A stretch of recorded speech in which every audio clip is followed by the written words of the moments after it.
ay nananatili pa rin. Siya'y nakatakbo, siya'y registered voter, may passport siya, na Pilipino siya, nasa nagsasabing hindi, napatunayan yon. Para klaro, ang pwedeng mag-question ng kanyang citizenship at qualification bilang mayor sa pamamagitan ng co-warrant to case ay ang Solicitor General lamang. Walang kapangyarihan ng COMELEC, i-disqualify siya sa puntong ito.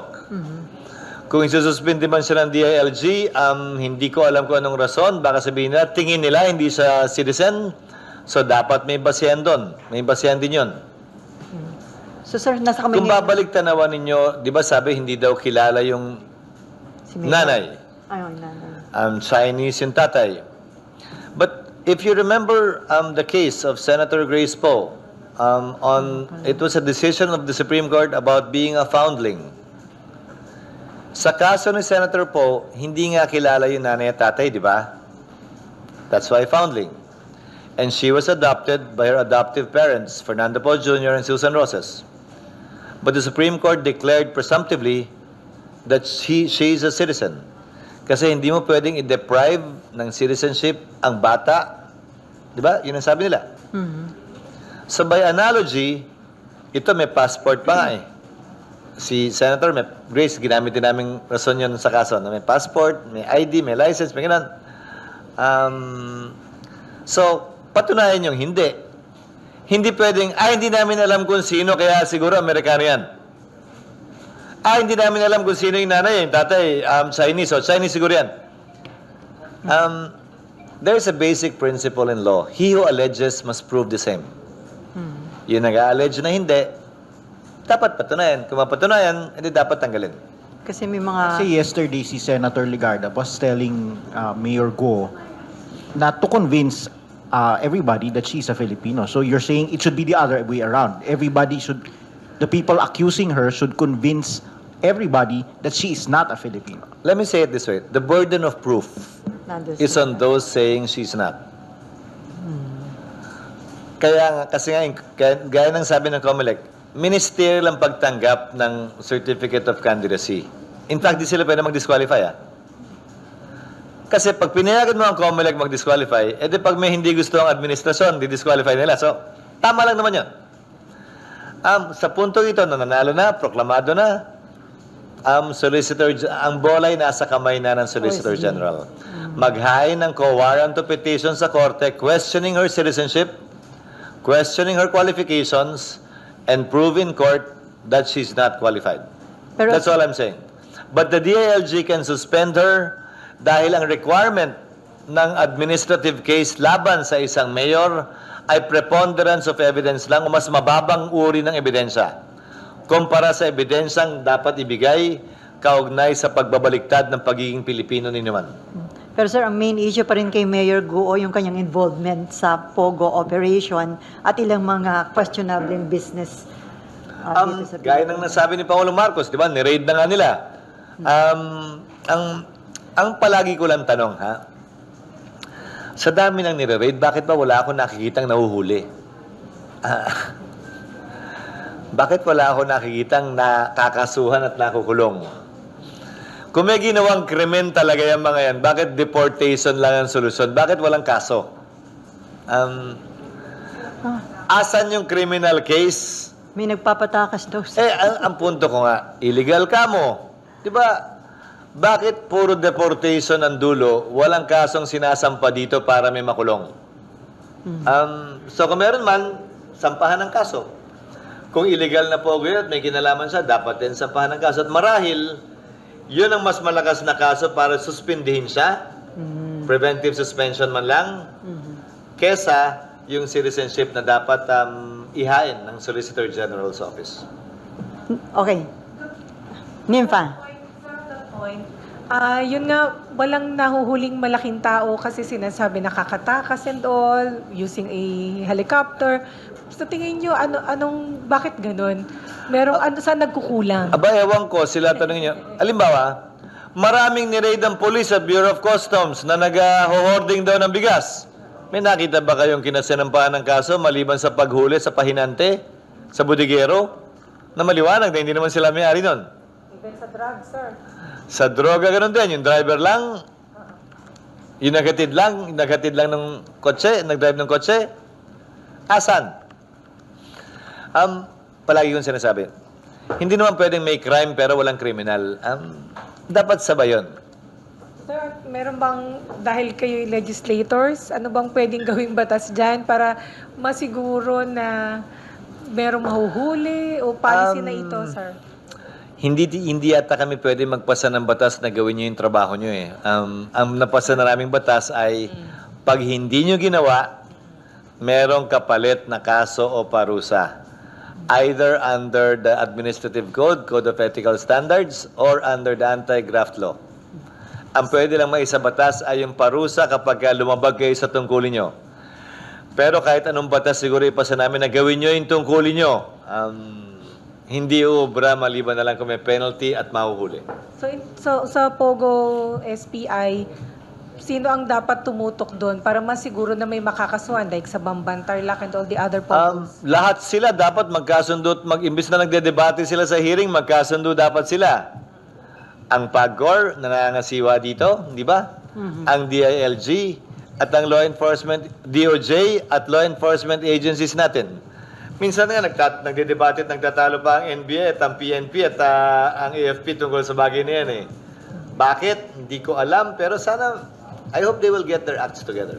Sir, ang sabi, hindi billion pesos, kundi $billion ang involved sa Pogo operation. So factor kaya yun? Kaya kahit nagre-raid, walang nahuhuli at walang nakakasuhan? Billion naman talaga kasi kung pagbabasihan mo, yung income ng PAGCOR mula sa Pogo, bilyong piso naman talaga na umaabot sa $1 billion pag sinuma mo. Share pa lang ng PAGCOR yun ha. Hindi pa yung kita sa Pogo. So malaking pera naman talaga. At pwede mo nang isipin lahat ng milagro at saka mirakulong pwede mangyari pag ganyan kalaking pera ang involved. Pero sa dulo, until and unless Congress passes a law so prohibiting it, it's the executive's discretion whether or not to allow it under PAGCOR. Ang mas gusto ko nga, dapat ang maging direksyon ng PAGCOR at nasabi ko na ito noon, dapat ang PAGCOR ay regulator lamang, hindi operator. Saka ba naman nakakitang nire-regulate at sinusupervise niya ang sarili niya? Di ba, siya yung gumagawa ng rules, siya nagpapasugal. Dapat hindi siya gaming corporation, gaming commission. Nagsusupervise lang. Iba pang instruments na in-issue o maaari pang i-issue ng mga Philippine authorities. Ma'am, aside dun sa pagkansila ng pasaporte, sinabi ni Presidente Bongbong Marcos, heads will roll. Any comment on that, ma'am? Well, that's to be expected. Dapat lang marinig natin yan sa Chief Executive kung may mga executive agencies na nagpabaya o worse, kung kasabwat dito sa pagpapatakas o pagtakas kay Mayor Alice Guo o Guo Huaping. Dapat lang may managot. That's the principle of transparency and accountability. So ma'am, yung ipapatawag niyong hearing, makatutulong yan para ma-identify sino yung mga government officials or personnel na dapat na masibak sa trabaho? Yes, yan po ang pinaka-iimbestigahan at aalamin ng committee hearing na bunga ng pag-raise ko ng question of privilege at yung manifestation kong iyon ay ni-refer sa Senate Committee on Justice and Human Rights. So nakasulat na ang chair nito na si Minority Leader Coco Pimentel sa Majority Leader na siya ay magbubuo ng isang subcommittee ng Committee on Justice na ako po yung i-assign niya na manguna dyan para imbestigahan lahat ng mga issue, lalong-lalo na yung tanong na iyan, paano at bakit at sino ang mga kasabwat o pabaya sa pagtakas ni Alice Guo. Ma'am, kailan yung hearing at sino yung mga ipapatawag po ninyo? Magkakaroon na po ng hearing sa susunod na linggo, araw ng umaga ng Martes, August 27? 27. So Martes, August 27 sa umaga, at kinukumpleto na namin ngayon yung mga resource persons. Lahat ng naging laman ng mga balita these past couple of days upang mag-shed ng light mula sa panig ng gobyerno hanggang sa panig ng mga abogado at iba pang named persons dito sa pagtakas ni Guo Huaping sa Pilipinas. Yung kanyang abogado, ma'am, sinasabi pa rin, naniniwala sila na nandito pa rin sa Pilipinas si Alice Guo dahil yung nagnotaryo, sinabi niya kita niya, kailan ba yun? August 14? Oo, nakita daw niya sakay ng isang sasakyan, hindi daw bumaba ng sasakyan. So, ano po ba ito?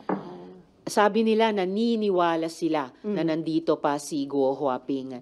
Unfortunately, sa kasong ito na ang dami ng controverting pieces of evidence o information man lamang, hindi lamang mula sa mga otoridad dito sa Pilipinas, pero sa mga counterparts ng ating mga otoridad o mga resource persons mula sa ibang bansa. Unfortunately, ang belief na iyan ay kailangang patunayan ng physical presence ni Guo Huaping. Sabi naman ng isang abogado, nakita niya si Guo Huaping sa kanyang sasakyan. Again, tatanungin na lang siguro namin dun sa abogadong iyon, paano niya mapapatunayan na yun talaga si Guo Huaping. And kung totoo man, no, na labas-masok siya dito, nakatakas siya noon, pero pabalik-balik pa rin dito, all the more, maitatanong, paano nangyayari yun? Isang tao na wanted ng Senate on the strength of our warrant of arrest, makakaalis lamang at makakabalik kung kailan niya gusto. Hindi yan acceptable dito sa atin. At mukhang naging concern na rin ng mga authorities at ibang concerned parties sa ibang mga bansa sa ating rehiyon. Ma'am, do you think wala talagang alam yung abogado na kung lumabas na ng bansa nga si Alice Guo? Or pinagtatakpan lang siya? Mataas ang tiwala ko sa mga abogado, kaya itatanong namin sa kanila, ano ba talaga ang totoong alam nila? Before Macon, ma'am, ang Pangulo, dahil di ba parang nagdulot daw ito ng kahihiyan internationally na ang isang wanted na tao ay nakalabas ng Pilipinas. So dapat talaga na may ipakita lang yung Malacanang na aksyon na gagawin, yung may dapat panagutin talaga ang Malacanang dito. Meron talagang, I think, hinihintay na aksyon mula sa Malacanang para managot o papanagutin yung mga kasabwat at o nagpabaya dito. Dahil reputasyon ng Pilipinas ang nakataya dito. Ang dami na pong nailabas na issue kaugnay ng POGO at krimen nito ng Senate Committee on Women sa 4 na taong investigasyon namin mula POGO-related prostitution hanggang illegal recruitment and detention, yung mahabang panahon ng pagbunyag tungkol sa pastilla scam sa ating Bureau of Immigration. At ngayon, itong human trafficking, cyber scamming, money laundering, unsettled issue ng espionage, pagkasangkapan ng ating mismong citizenship at mga identification documents. Ano pa bang hinihintay natin para sabihin, enough is enough? Sobra ng pinahihiya ang Pilipinas sa ating mga sarili bilang mamamayan at ngayon pati sa ibang mga bansa. I think kahit si Presidente ay hindi na niya pwedeng tiisin ang ganitong sitwasyon. Kasi dagdag kahihiyan, ma'am, kung walang mananagot dito. At least sinabi na nila na heads will roll, so let's see. Dapat talaga, ang dapat managot ay managot. Okay, Macon, Amor, and then Marlon, and then Vec. Ma'am, aside from the Senate conducting an investigation to determine liability, so may efforts ba to help the concerned government agencies para ibalik siya rito sa Philippines? Actually po, at nabanggit ko rin ito sa question of privilege ko noong Lunes, ang attitude ko kasi ay ang aming mga investigasyon ay in aid of legislation at talagang policy-centered, policy-based. So, lalo na nung binan ni Presidente, totally ang mga POGO, pina-wind down sila hanggang December 31. Dapat magkakaroon ng just transition para sa mga Pilipinong empleyado o kaya't naghanap buhay sa mga POGO. Nagsimulang mamuo yung pakiramdam ko na, okay, our task is winding down here also. Nag-e-end ito as far as POGOs are concerned. And panahon na para ang law enforcement talaga ang mag-take ng reins dito. Ang problema, kung ang law enforcement pa ba ay kailangang investigahan? Kasi ang tanong ay, did they drop the ball? May mga kasabwat nga ba dito